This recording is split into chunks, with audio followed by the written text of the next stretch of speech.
گزشتہ کے جمعۃ المبارک سے میں آپ حضرات کے سامنے آیت الکرسی کے دعوے کے متعلق گفتگو کر رہا ہوں۔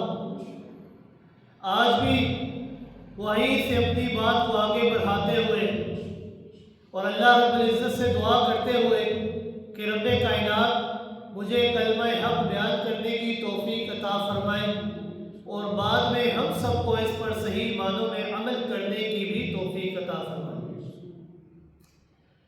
سامعین کرام، میں نے آپ حضرات کے سامنے یہ بیان کیا تھا کہ آیت الکرسی کا جو دعویٰ ہے اللہ لا الہ الا ہو، اس میں الہ اس کو کہا جاتا ہے کہ جس کی عبادت کی جائے، معبود وہ ہوتا ہے کہ جس کی عبادت کی جاتی ہو، اور معبود ہونے کے لیے دو صفات کا ہونا لازمی ہے، ایک عالم الغیب ہونا اور دوسرا ہے مختار کل ہونا۔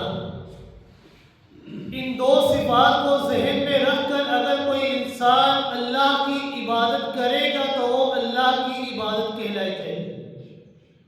اگر ان دو عقیدوں کو ذہن میں رکھ کر انسان غیر اللہ کی عبادت کرے گا تو وہ کلمے کا انکار لازم آئے گا اور وہ غیر اللہ کی عبادت ہوگی۔ اب الہ اور معبود وہ ہوتا ہے کہ جو عالم الغیب ہو اور مختار کل ہو، کہ جس کے پاس معاملات کو تبدیل کرنے کی طاقت اور اختیار ہو، اور وہ ذات صرف اور صرف اللہ کی ذات ہے اور کسی کی ذات نہیں۔ جب اللہ کی ذات وہ عالم الغیب ہے، اللہ کی ذات وہ مختار کل ہے، تو عبادت کے لائق ذات بھی تو بھی صرف اللہ کی ہے اور کسی کی ذات نہیں ہے۔ عبادت یہ تین قسم کی ہوا کرتی ہے، اس کی تین قسمیں۔ ایک عبادت ہے مالی، دوسری ہے بدنی اور تیسری ہے قولی۔ مالی عبادت کہ انسان اپنے مال کو اللہ کی راہ میں خرچ کرے۔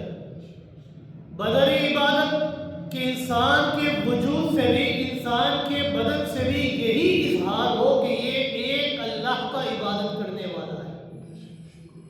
اور قولی عبادت کہ زبان سے بھی یہی نکلے کہ اللہ ہم تیرے سوا کسی اور کی عبادت نہیں کرتے۔ مالی عبادت وہ عبادت جس کا تعلق انسان کے مال کے ساتھ ہوتا ہے، جیسے زکوٰۃ، عشر، صدقات، فطرات، قربانی وغیرہ، یا کوئی منت ماننا یا نذر و نیاز دینا، یہ صرف اور صرف اللہ رب العزت کے ساتھ خاص ہے اور کسی کے ساتھ خاص نہیں۔ مثلاً اگر کوئی شخص یہ کہتا ہے کہ اگر میرا مریض تندرست ہو گیا، یا مجھے نوکری مل گئی، یا مجھے فلاں مقدمے سے رہائی مل گئی، تو میں اتنے روپے اللہ کی راہ میں خرچ کروں گا، یا مسجد کی تعمیر میں حصہ ڈالوں گا، یا مدرسے میں بچوں کے اوپر خرچ کروں گا، تو یہ نظر، یہ منت اللہ کے لیے ہو جائے گی۔ کہ انسان کے ذہن میں یہ عقیدہ ہو کہ میرا اللہ مجھے اس مقدمے سے رہائی دلا سکتا ہے۔ انسان کے ذہن میں یہ عقیدہ ہو کہ یہ مجھے ملازمت ملے گی تو اللہ کی طرف سے ملے گی، کیونکہ میرا رب وہ عالم الغیب ہے اور مختار کل بھی ہے، اختیار اس کے پاس ہے، وہ نہ چاہے تو کچھ نہیں ہو سکتا، وہ چاہے تو کوئی بگاڑ بھی نہیں سکتا۔ انسان ان دو عقیدوں کو ذہن میں رکھ کر اگر اللہ کے لیے نظر مانتا ہے تو وہ نظر اللہ کی بن جاتی ہے، وہ منت اللہ کی بن جاتی ہے۔ اگر اسی نظر کو انسان غیر اللہ کے لیے کرتا ہے کہ میں فلاں دربار میں جا کر یہ کام کروں گا، فلاں چڑھاوے چڑھاؤں گا، یہ کروں گا، وہ کروں گا، تو یہ اس کی نظر اور منت غیر اللہ کے لیے ہو جائے گی، جو کہ ذرا حرام ہے۔ اس کا کرنے والا یہ دائرہ اسلام سے ہی خارج ہو جاتا ہے۔ فقہ حنفی کی آپ تمام تر کتابیں اٹھا کر دیکھ لیں، وہاں پر آپ کو صاف صاف الفاظوں کے اندر حکم ملے گا۔ کیا حکم؟ النذر عبادت والعبادت لغیر اللہ کفر صریح وشرک کبیر، کہ لکھا ہوا ہے کہ نظر ماننا، منت مانگنا یہ ایک عبادت ہے، اور عبادت یہ غیر اللہ کے لیے حرام ہے۔ یہ نظر صرف اور صرف اللہ کے لیے جائز ہے، غیر اللہ کے لیے حرام ہے۔ اور غیر اللہ کی نظر و نیاز، غیر اللہ کی عبادت یہ واضح کفر اور صریح شرک ہے۔ جس طرح نظر اور منت مانگنا یہ حرام ہے، اسی طرح نیاز دینا، 11ویں کرنا، یہ ساری چیزیں، 40ویں کرنا، یہ ساری چیزیں بھی حرام ہیں۔ کیونکہ انسان یہ سارے کام جو کرتا ہے وہ یہ ذہن میں رکھ کر کرتا ہے کہ یہ فلاں بزرگ میرے ان کاموں کو تبدیل کرنے کی طاقت رکھتا ہے، اس کے بعد یہ اختیار ہے، اس کے بعد یہ تصرف ہے۔ اور اختیار اور تصرف اور علم الغیب اگر خاصہ ہے تو صرف اور صرف اللہ کا خاصہ ہے۔ غیر اللہ کی نظر و نیاز اور منت ماننا قرآن و سنت کے خلاف تو ہے ہی، لیکن عقل کے بھی خلاف ہے۔ عقل بھی اس بات کا انکار کرتی ہے۔ وہ کس طرح؟ عقل کہتی ہے کہ جب زمین و آسمان کی ہر شے کو پیدا کرنے والا اکیلا اللہ ہے، ہر چیز کا مالک اور رازق بلا شرکت غیر اکیلا اللہ ہے، جب ہر شے کو رزق دینے والا اکیلا اللہ ہے، تو معمولی عقل اور سوچ رکھنے والا انسان بھی یہی فیصلہ کرتا ہے کہ نظر و نیاز کے لائق بھی تو ذات بھی اکیلے اللہ کی ہے اور کسی کی ذات نہیں۔ جب اندھیری رات کو اندھیری زمین کا سینہ چیر کر دانے کو باہر نکالنے والی ذات کس کی ہے؟ اللہ کی ذات ہے۔ ایک دانے کو 700 دانوں میں تبدیل کرنے والی ذات کس کی ذات ہے؟ اللہ کی ذات ہے۔ آسمان سے خوشگوار بارش برسانے والی ذات کون سی ذات ہے؟ اللہ کی ذات ہے۔ چاند کو ضیاء پاشیاں بخشنے والی ذات کس کی ذات ہے؟ اللہ کی ذات ہے۔ جانوروں کو پیدا کر کے انسان کے لیے گوشت اور دودھ کا انتظام کرنے والی ذات کون سی ذات ہے؟ اللہ کی ذات ہے۔ جب زمین اس کی ہے، آسمان اس کا ہے، چاند اس کا ہے، سورج اس کا ہے، ستارے اس کے ہیں، نباتات و جمادات اس کے ہیں، زمین پر پہاڑوں کی میوے گارنے والی ذات اکیلے اللہ کی ذات ہے، پانی کو روانی بخشنے والی ذات اکیلے اللہ کی ذات ہے، ہر ایک کا روزی رساں اکیلا اللہ کی ذات ہے، بیماری و شفا دینے والی ذات اکیلے اللہ کی ذات ہے۔ تو پھر نظر و نیاز کے لائق ذات کس کی ذات ہوگی؟ اکیلے اللہ کی ذات ہوگی اور کسی کی ذات نہیں۔ جب کسی پیر اور پیغمبر نے، کسی نبی اور ولی نے، کسی جن اور فرشتے نے، کسی زندہ اور مردہ نے زمین و آسمان کے اندر کوئی چیز پیدا نہیں کی، جب ان کا اس کائنات کی تخلیق کے اندر ذرا برابر بھی اختیار نہیں ہے، تو بھلا وہ نظر و نیاز اور منتوں کے لائق کیسے ہو سکتے ہیں؟ اللہ رب العزت نے 26ویں سپارے کے پہلے صفحے کے اندر غیر اللہ کی نظر و نیاز دینے والوں کو چیلنج دے رکھا ہے۔ 26واں سپارہ پہلا صفحہ ہے۔ اللہ رب العزت نے چیلنج دیا ان کو جو غیر اللہ کو پکارتے ہیں۔ رب کائنات نے ارشاد فرمایا، قل ارأیتم ما تدعون من دون اللہ ارونی ماذا خلقوا من الارض ام لهم شرک فی السماوات۔ لفظ قل کے ذریعے اللہ رب العزت نے جناب محمد رسول اللہ صلی اللہ علیہ وسلم کو مخاطب فرمایا کہ اے میرے محبوب پیغمبر صلی اللہ علیہ وسلم، آپ ان غیر اللہ کی نیاز دینے والے لوگوں سے سوال کیجئے